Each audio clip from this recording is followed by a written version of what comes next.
ان المساجد للہ فلا تدعوا مع اللہ احد. آپ دیکھیے ہمارے یہ فرشتے یہاں بیٹھے ہیں نا، ہم کہہ سکتے ہیں ذرا بھائی میرا یہ کام کر دینا؟ نہیں کہہ سکتے. جبرائیل کو پکار سکتے ہیں، اے جبرائیل ذرا میرا یہ کام کر دینا؟ نہیں. وہ عالم غیب کی شے ہے. کسی ولی اللہ کی روح کو پکار کر کہنا کہ میری یہ مشکل دور کر دے؟ نہیں. اللہ سے کہیں، اللہ کو پکارے، اللہ جس کے ذریعے سے چاہے آپ کی ضرورت پوری کر دے.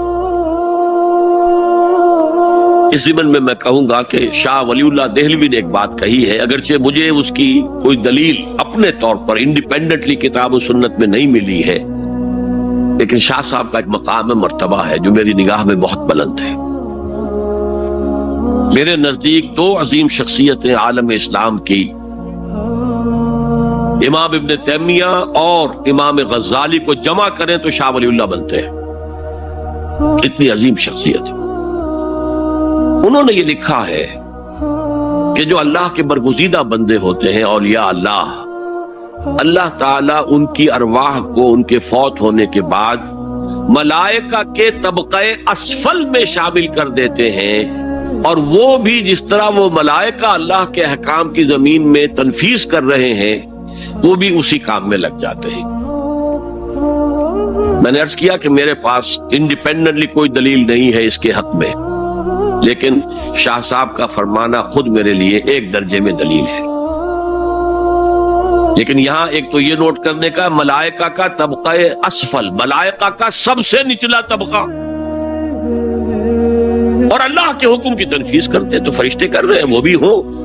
ہمیں سے کیا غرض ہے؟ ہم نہ فرشتے کو پکار سکتے ہیں اور نہ کسی ولی اللہ کو پکار سکتے. پکارو اللہ کو. قال ربکم ادعونی استجب لکم ان الذین یستکبرون عن عبادتی سیدخلون جہنم داخرین. تمہارا رب کہتا ہے مجھے پکارو، مجھ سے مانگو، میں تمہیں دوں گا، تمہاری دعا سنوں گا، قبول کروں گا. اور جو بربنائے تکبر مجھ سے نہیں مانگتے وہ جہنم میں داخل ہوں گے، ذلیل و خوار ہوں گے. حضور نے ایک بات مجھے متن یاد نہیں ہے، بہت پیاری فرمائی. دیکھو انسانوں سے تم مانگتے ہو کچھ تو ایک دفعہ تو اس کے ماتھے پر تیوری پر بل پڑ ہی جاتا ہے، یہ کیوں میرے سامنے ہاتھ سوال کیا، کیوں مجھے اس سے مانگ رہا ہے، چلیے بعد میں کچھ وہ دے ہی دے. کہ ناگوار گزرتا ہے. ارے اس سے مانگو جو کہتا ہے کہ مجھ سے مانگو اور میں دوں گا. وہ نہ مانگنے پہ ناراض ہے، اس سے نہیں مانگتے. رات کے آخری ساعتوں میں، یا جسے آپ کہتے ہیں small hours of the morning, حدیث میں آتا اللہ نزول اجلال فرماتے، جس کو ہم نہیں جانتے کیسے نزول ہوتا ہے. ذات باری تعالیٰ اور اس کے متعلقات کے بارے میں جو بات آ گئی قرآن میں حدیث میں وہ ہم مانتے ہیں. کیسا یہ ہم نہیں جانتے. اس کا ہاتھ ہے کیسا ہے ہم نہیں جانتے. اس کا چہرہ ہے کیسا ہے ہم نہیں جانتے. اس کی ساق ہے، اس کی پنڈلی ہے کیسی ہم نہیں جانتے. وہ سنتا ہے کیسے سنتا ہے ہم نہیں جانتے. کیا اس کے کان ہیں؟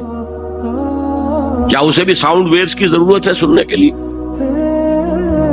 وہ دیکھتا ہے کیسے دیکھتا ہے ہم نہیں جانتے. وہ اترتا ہے کیسے اترتا ہے ہم نہیں جانتے. جو قرآن میں آ گیا حدیث میں آ گیا مان لیجئے بس.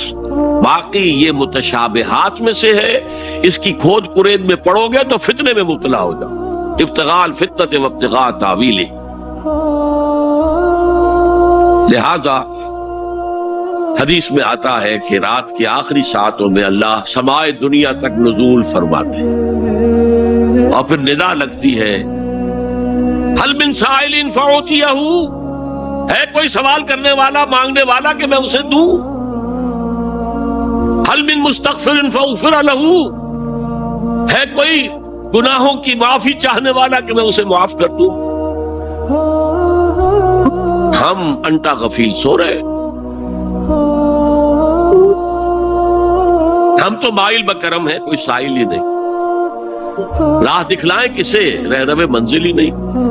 راہ کسے دکھا؟ اللہ کے راستے پر چلنے کا فیصلہ کرو. اللہ کی راہ میں جہاد کا فیصلہ کرو، پھر اللہ راستہ کھولے گا۔ والذین جاہدوا فینا لنہدینہم سبلنا، وہ لوگ کہ جو ہمارے راستے میں جہاد کریں، محنت کریں، مشقتیں کریں، ہم لازماً ان پر اپنے راستے کھولتے چلے جائیں۔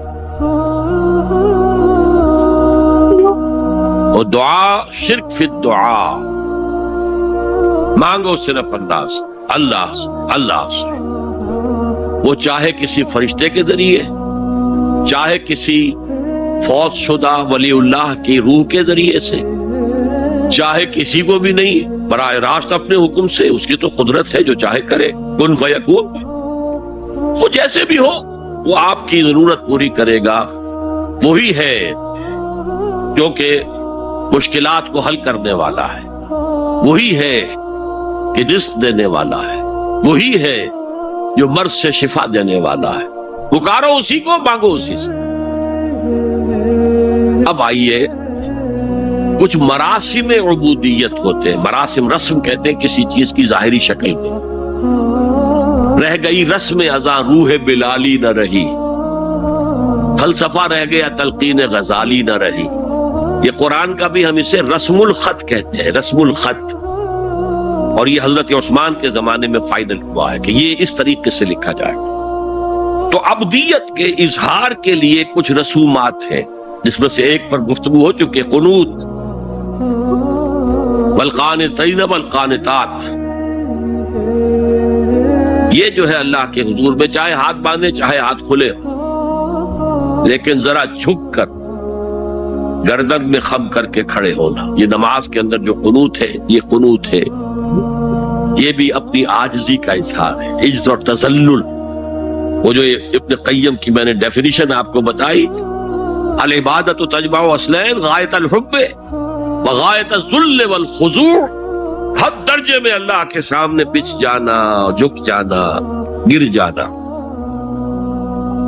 رکوع، سجدہ اللہ کے سوا کسی کے لیے نہیں۔ اور اس معاملے میں دین محمدی جو اپنی تکمیل کو پہنچ گیا، الیوم اکملت لکم دینکم واتممت علیکم نعمتی ورضیت لکم الاسلام دینا، حضور کی بعثت سے قبل سجدہ تعظیمی جائز تھا، کسی شخص کی تعظیم کے لیے، اس کی عزت کے لیے اس کے سامنے سجدہ کرنا جائز تھا۔ حضرت یوسف کے سامنے ان کے والدین اور 11 بھائی سجدے میں گر گئے۔ بچپن میں خواب دیکھا تھا اور 40-50 سال بعد اس کی تعبیر بالفعل ایک اس واقعے کے طور پر سامنے آ گئی۔ سجدہ کرنا، جھکنا، سجدہ کرنا، یہ جائز تھا سجدہ تعظیم۔ حضور پر شریعت مکمل، توحید مکمل، اب ہر نوع کا سجدہ حرام مطلق ہے سوائے اللہ کے کسی کو۔ ہمارے مسلمانوں نے بھی اپنے دور ملوکیت میں سجدہ تعظیمی شروع کرا، عدالت کے اندر بادشاہ کے دربار میں جا رہے تو سجدہ سر جھکا کر رکوع کی حالت میں۔ یا آپ کے پڑوس میں جو حیدرآباد کی ریاست تھی، سلام کیسے کرتے تھے، کتنے جھکتے تھے، اور پھر وہ جھک کر وہ سلام ہو رہے۔ یہ مشرکانہ فعل ہے، مغلیہ دربار میں بھی تھا۔ شیخ احمد سرہندی رحمت اللہ علیہ نے کہا غلط ہے، حرام ہے، جائز نہیں۔ دربار میں شکایت پہنچ گئی، آخر مخبری کرنے والے بھی تھے، حاسد بھی تھے، وَمِن شَرِّ حَاسِدٍ إِذَا حَسَدَ، طلبی ہو گئی، بلایا گیا دربار میں حاضری، اور ایسا اہتمام کیا گیا کہ جب حضرت مجدد آگے آئے بادشاہ تک جانے کے لیے تو درمیان میں ایک دیوار سی حائل کر کے اس میں کھڑکی کھول دی کہ اس میں سے جھک کر گزریں گے نا تو رکوع کسی درجے میں تو ہو جائے گا۔ رکوع بھی سجدے ہی کی ایک شکل ہے، سجدے کا ہاف کہہ لیجئے، لیکن یہ کہ جب آیات سجدہ آتی ہے قرآن مجید میں، وہ عام نمازوں میں دیکھتا ہوں کہ وہ آیات سجدہ والی آیات پڑھی دی جاتی، حالانکہ ان کی ایک خاص کیفیت ہے۔ تراویح میں تو پڑھی جاتی ہے لیکن پہلے بتا دیتے ہیں کہ یہ دوسری رکعت میں یا پہلی رکعت میں سجدہ آ رہا ہے تو لوگ تیار ہوتے ہیں۔ رکوع بھی اگر فوراً ہو جائے آیت سجدہ کے بعد تو اس سے بھی اس سجدے کا حق ادا ہو جاتا۔ بہرحال حضرت شیخ مجدد رحمت اللہ علیہ دربار میں آئے تو اس کھڑکی میں سے پہلے پاؤں گزارے، پھر اپنا سر نکالا، پھر جیل میں ڈال دیا گیا، کوئی پرواہ نہیں۔ حاضر ہوا میں شیخ مجدد کی لحد پر، وہ خاک کے ہے زیر فلک مطلع انوار، گردن نہ جھکی جس کی جہانگیر کے آگے، جس کے نفس گرم سے ہے گرمی احرار، وہ ہند میں سرمایہ ملت کا نگہباں، اللہ نے بر وقت کیا جس کو خبردار۔ دین الہی، دین محمدی کے خاتمے کا اعلان تھا۔ اب بڑے بڑے مولویوں نے یہ اکبر کو سبق پڑھایا تھا، بڑے مولوی، درباری مولوی، انہوں نے سبق پڑھایا تھا۔ اللہ کا ایک دن 1000 برس کا ہوتا ہے، اور اللہ کا ہر معاملہ 1000 سال تک ہوتا ہے۔ اب 1000 سال ہو گئے محمد کی رسالت کو، ان کی رسالت کا دور ختم صلی اللہ علیہ وسلم۔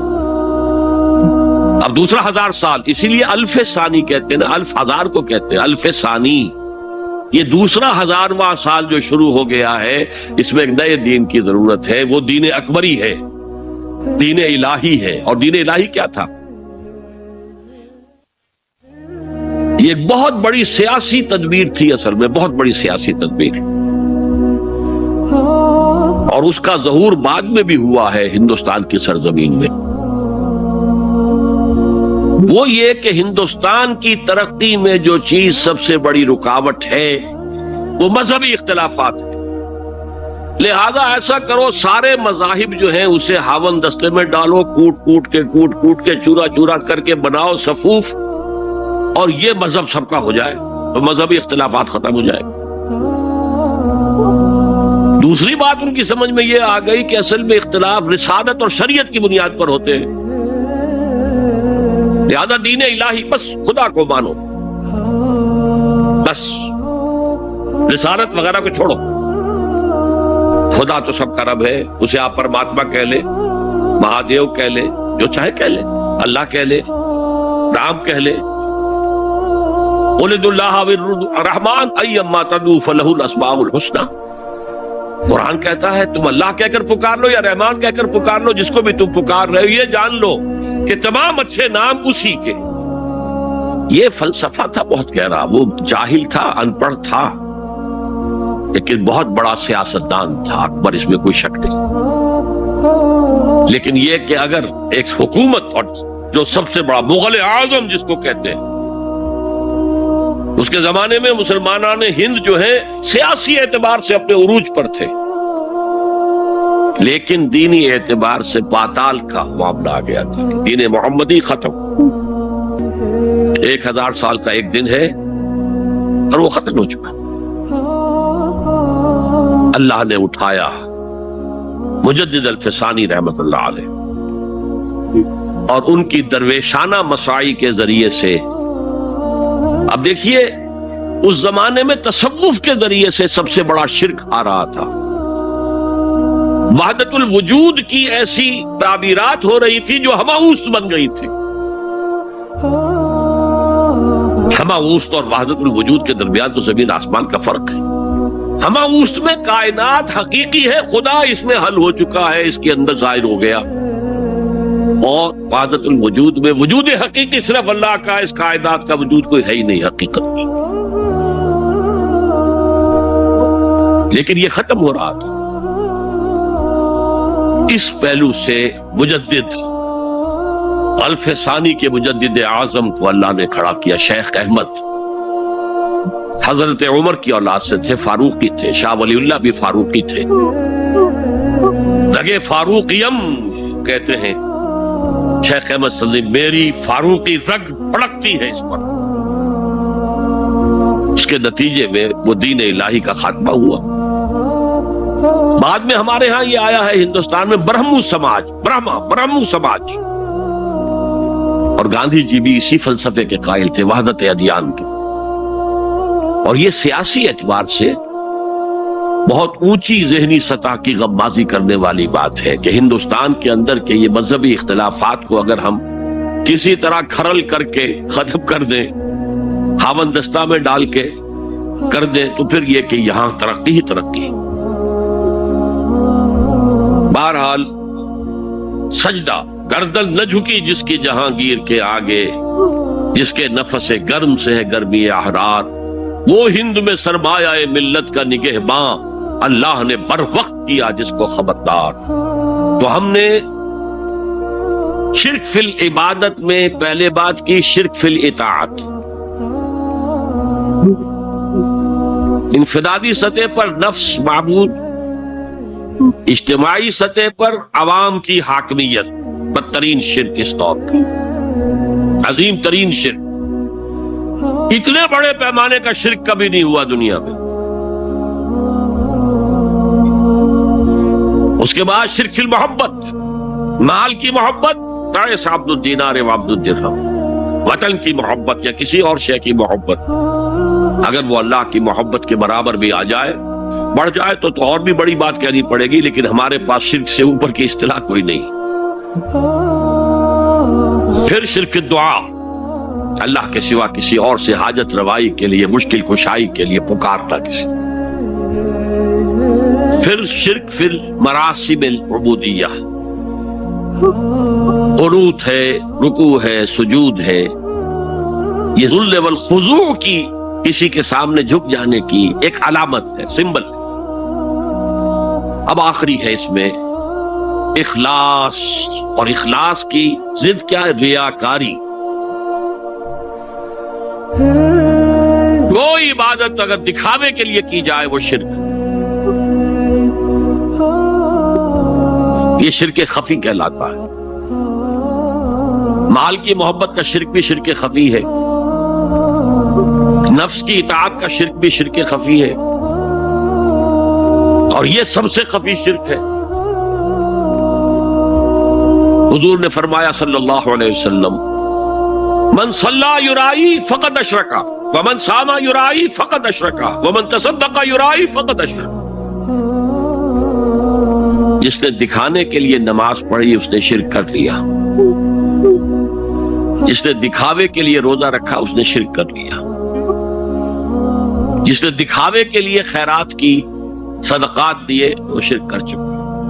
قد اشرکا، قد اشرکا، یہ عربی کے مزاج سے واقفیت ہو، فعل ماضی پر قد جو ہے تو وہ پرفیکٹ ٹینس بن جاتا ہے، کر چکا، وہ شرک میں ملوث ہو چکا۔ من صلی یرائی فقد اشرکا، ومن صام یرائی فقد اشرکا، ومن تصدق یرائی فقد اشرکا۔ اور تجزیہ کر کے یہاں تک بتایا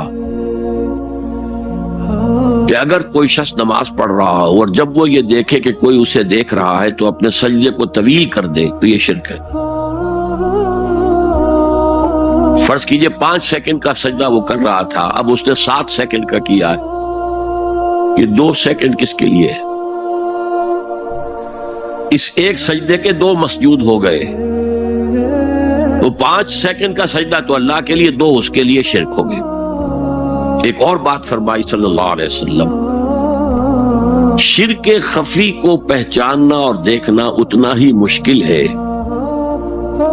جتنا کہ کسی سیاہ شب میں، تاریک رات میں، کسی سیاہ پتھر پر چلنے والی سیاہ چیونٹی کو دیکھنا مشکل۔ تشبیہ کا بلاغت اور فساد کی انتہا ہے، جیسے میں نے عرض کیا تھا کہ ایک جوڑے کی 2 جوتیوں کے مابین جو مشابہت ہے، امت مسلمہ اور سابقہ امت بنی اسرائیل کی، ان کے اوپر جو حالات وارد ہوئے ان میں وہی مشابہت۔ تاریک شب ہے، سیاہ پتھر ہے، اس پر سیاہ چیونٹی رینگ رہی ہے، جتنا اس کو دیکھنا مشکل ہے اتنا ہی شرک خفی کو پہچاننا مشکل۔ کدھر کدھر سے آپ پر حملہ آور ہو جائے گا، کدھر کدھر سے آ کر آپ کی عبادت میں، آپ کی توحید میں نقب لگائے گا، اس کا آپ کو اندازہ ہو نہیں سکتا۔ بڑا مشکل ہے، بہت زیادہ چوکس رہنے کی ضرورت ہے۔ اور اس کا علاج بتایا گیا ہے خاص طور پر عبادات کے ضمن میں، کہ کچھ نہ کچھ عبادت نفل بھی کی جائے، اور نفل عبادت اس طور سے کی جائے کہ کسی کو پتہ نہ چلے۔ اب ہمارا حال یہ ہو گیا ہے کہ ساری اگر کوئی عشاء کی 17 رکعتیں پڑھتا ہے سب کی سب مسجد میں پڑھتا ہے، حالانکہ صحابہ کے دور میں مسجد تھی فرائض کی ادائیگی، باقی جا کر نماز گھر میں پڑھو گے وہ افضل ہے، اور نوافل تو خاص طور پر اگر کسی کو تہجد کی توفیق ہو گئی ہے تو کسی نہ کسی طرح ڈھنڈورا پیٹے گا، اسے جی کیا کرے رات کو جاگنا ہوتا ہے، طبیعت جو ہے بڑی بھاری رہتی ہے، ہو گیا اپنا ڈھنڈورا پیٹ دیا، تو اس سے تو مرض اور دو آتشا ہو جائے گا، ریاکاری اور بڑھ جائے گا۔ اسی طریقے سے صدقات نافلہ فرمایا ایسے دو کہ داہنا ہاتھ جو کچھ دے بائیں ہاتھ کو پتہ نہ چلے، کسی کو پتہ نہ چلے، اس سے وہ ریاکاری کی جڑیں کٹتی ہیں، ریاکاری کی جڑیں جو ہیں دل کے اندر سے کٹتی ہیں، یہ علاج ہے ریاکاری کا، لیکن ریاکاری شرک ہے۔ اب میں آخری بات پر آ رہا ہوں، آپ نے سوچا ہوگا کہ اس تجزیے کے تحت تو ہر گناہ جو ہے ادنا سے ادنا گناہ بھی شرک ہے، فجر کی نماز کے وقت اگر اٹھ کے نہیں گئے اور چادر یا کمبل کو سیدھا کر کے لیٹ گئے تو یہ شرک ہے، پھر کون سے گناہ ہے جو اللہ معاف کرے گا؟ یہ جو میں نے آیت آپ کو 2 دفعہ جو آئی ہے سورہ نساء میں سنائی، ان اللہ لا یغفر ان یشرک بہ ویغفر ما دون ذلک لمن یشاء، اللہ تعالیٰ اس کو تو ہرگز نہیں بخشے گا کہ اس کے ساتھ شرک کیا جائے، البتہ اس سے کم تر جس کو چاہے گا بخش دے۔ تو جان لیجئے یہ جو باریک تجزیہ میں نے کر کے بتایا ہے یہ اپنی جگہ 100% درست ہے، لیکن ان میں جو یہ چیزیں ہیں، کوئی کوتاہی ہو گئی، کوئی گناہ ہو گیا، کوئی شریعت کی مخالفت ہو گئی، نفس کے کسی اس وقت کے دباؤ میں آ کر یہ گناہ شمار ہوں گے، اگر یہ آپ کی طبیعت ثانیہ نہ بن جائے، اگر یہ آپ کی سیکنڈ نیچر بن گئے تو ایک گناہ بھی ساری تباہی لانے کے لیے کافی ہے۔ اگر آپ نے ڈیرے ڈال دیے، غلطی ہو گئی، معافی مانگو، توبہ کرو، استغفار کرو، اللہ صاف کر دے گا۔ نہیں کرو گے تو پھر ایک گناہ پر بھی دوام اگر ہو گیا اور اس گناہ نے ایک نے بھی تمہارا احاطہ کر لیا تو وہ جہنم میں خلود کی وعید قرآن میں آئی ہے، بلا من کسب سیئۃ وَأَحَاطَتْ بِهِ خَطِیئَتُهُ فَأُولَٰئِکَ أَصْحَابُ النَّارِ هُمْ فِیہا خَالِدُونَ۔ کیوں نہیں جس نے کوئی ایک بھی بڑا گناہ، چھوٹا نہیں، یہ چھوٹے چھوٹے گناہ جو ہوتے رہتے ہیں، گناہ کبیرہ لمم جن کو کہا گیا ہے، اس کی اللہ تعالیٰ کے ہاں پکڑ نہیں ہے، بلکہ وضو کرتے ہیں تو ہاتھوں کے اس طرح کے گناہ وہ دھل جاتے ہیں، آنکھوں کے گناہ دھل جاتے ہیں۔ گناہ کبیرہ اگر ایک بھی کریا اور مستقل کیا اور اس پر ڈیرے ڈال دیے اور وہ آپ کا احاطہ کر لے، آج کے دور میں سود کا نظام، سودی کاروبار، وہ تو آپ کا احاطہ کر گیا، آپ کے پورے وجود کا احاطہ کر گیا۔ بلا من کسب، اور کسبہ کہتے ہیں جان بوجھ کر کرنا، ایک ہے خطا سے ہو گیا، غلطی سے ہو گیا، وقتی طور پر کوئی تحریک ایسی ہو گئی، غلط ماحول میں بیٹھے ہوئے تھے، اس کے زیر اثر کوئی آپ سے بھی غلط حرکت سرزد ہو گئی، کبھی نفس کا جوش کچھ ایسا ہوا کہ آپ مغلوب ہو گئے، ٹھیک ہے، اسینشلی وہ شرک ہے، لیکن یہ شرک گناہ کے درجے میں شمار ہوگا اگر آپ توبہ کر لیتے ہیں، رجوع کرتے ہیں، استغفار کرتے ہیں، اللہ بخشنے والا۔ لیکن اگر ایک گناہ کبیرہ بھی جان بوجھ کر اختیار کر لیا اور اسے مستقل اپنی زندگی کے اندر شامل کر لیا، بلا من کسب سیئۃ وَأَحَاطَتْ بِهِ خَطِیئَتُهُ فَأُولَٰئِکَ أَصْحَابُ النَّارِ هُمْ فِیہا خَالِدُونَ، تو وہ پھر جہنمی ہیں، آگ والے ہیں، اور اس میں ہمیشہ ہمیش کے لیے رہنے والے۔ شرک فی ذات کے ضمن میں نے عرض کیا تھا کہ سورہ اخلاص جامع ترین اس کی نفی پر ہے، اور شرک فی صفات کی کامل نفی پر آیت الکرسی ہے۔ آیت الکرسی ایک لمبی آیت، جیسے آیت البر ایک لمبی آیت تھی، اور اس کو حضور نے فرمایا ہے سیدۃ آیات القرآن، پورے قرآن مجید کی آیات کی سردار ہے یہ، اور یہ شرک فی صفات کے ضمن میں یہ شمشیر قاطع ہے، شمشیر برہان ہے۔ اللہ لا الہ الا ہو الحی القیوم، یہ وہی ہے۔ قل هو اللہ احد اللہ الصمد الحی، اللہ زندہ ہے لیکن اس کی زندگی کو اپنی زندگی پر قیاس نہ کرنا۔ تمہیں خوراک کی احتیاج ہے، اسے کوئی ضرورت نہیں۔ ما اريد منهم من رزق وما اريد ان يطعمون، مجھے کوئی احتیاج نہیں کہ مجھے کوئی رزق پہنچائیں، رزق دیں، مجھے کھلائیں، مجھے کوئی ضرورت نہیں۔ پھر تمہاری حیات نیند، اونگ، تھکان ان تمام کمزوریوں کے ساتھ ہے۔ وہ الحی ہے، اپنی ذات میں خود زندہ ہے، حیات اس کی ذاتی ہے، کسی اور نے عطا نہیں کی ہے۔ ہماری تو مستعار ہے، عمر دراز مانگ کے لائے تھے، 4 دن 2 آرزو میں کٹ گئے، 2 انتظار میں۔ اور القیوم بقیہ پوری کائنات کے لیے وہی ہے، اس کو تھامے ہوئے ہے۔ لا تاخذہ سنۃ ولا نوم، الحی حیات کامل،